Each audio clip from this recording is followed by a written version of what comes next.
My guest is Ron MacLean. People always say, well, he needs no introduction, and really he doesn't need an introduction. He's the voice of hockey in Canada.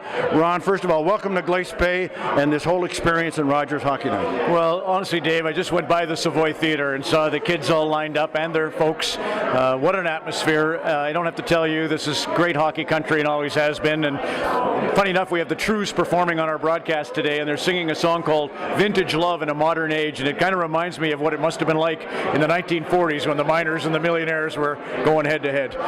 Actually, in that series, that particular series in Glace Bay, the Glace Bay fans ended up tearing the front doors off of the Sydney Forum to get in because it was sold out. Right. That's quite a story. Well, we're trying to get some information on Earl Leaky Boats. Yeah. You know that whole thing, 1941? And Legs Fraser. Yeah, so Legs Fraser played the first 3 games and they won Glace Bay, and then the authorities stepped in and said, no, he's from North Sydney, can't have a victorious goalie win the series. So they threw those games out, brought in Leaky Boats and net, and that was the end. Millionaires won handsomely, and they won the series in a forfeit. Great story. You must get a lot of those stories. You're going across the country doing this. Yeah, that's the joy. You were in Red Deer covering the Capers, and honestly, that's the key, Dave. There's 2 teachers in the room everywhere we go. I was asking you a little bit about Sandy Snow and exploring the whole history of the 50-50 draw with James and Paula Edwards, president of minor hockey in Glace Bay, and you go back, like I remember a simple, silly little story. Peter Marr, great broadcaster from Campbellton, New Brunswick. In his town of Campbellton, New Brunswick, northern rooftop of the province, all the referees, if they get hit by the puck, they have to put a quarter in the pot.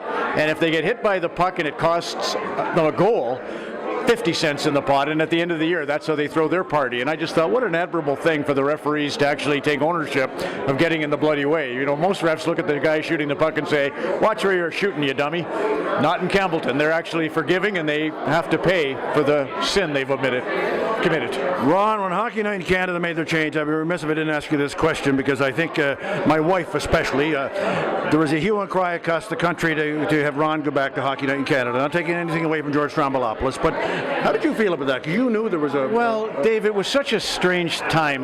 You know, the world has changed, as you know. Social media, multi-platform television. George was brought in at an optimum time for Rogers in their takeover to freshen their brand and to distribute the shows across the networks. And poor George never had a chance because, you know, rather than give him the sit-down interview that he's great at, they had him kind of be a traffic cop, and that wasn't his forte. So I really always felt bad for George. I was really tickled, Dave, to get Rogers Hometown Hockey, the new show, and I firmly believe in its value. Tara's lovely to work with. I mean, Don and I still had Coach's Corner, so it was a perfect scenario. And then, unfortunately, we all are creatures of comfort, right? And everybody was kind of looking at their TV wondering, well, where's that show that Danny Gallivan used to be on? I can't find it. And that's what happened. And it was a lovely feeling but you realize really quickly, Dave, that being on Hockey Night in Canada is what makes you a companion, a friend. It's not a big star celebrity deal. It's just the fact that we grow used to having that person in their living room, and I was the beneficiary. You look very comfortable moving between sets, moving between groups of guys to talk to with different subject matter throughout the National Hockey League. Is that a quality that you have? Is it a learned skill? Well, I think it's a Cape Breton quality. Mom and Dad, as you know, are from Iona and Point Coney, and especially on my mother's side, the gift of the gab, you know, the storytelling quality. Mom was a great listener. Mom was the kind of person that, and I'm not, I tend to yap a little too much and want to say, yeah, but my mother had the gift of, as soon as someone sat with her, they poured their life story. And I loved that. You know, I would watch in admiration how my mom brought people, let them shine, let them be the star of the scene. So I have a little of it, but nothing like Mom had.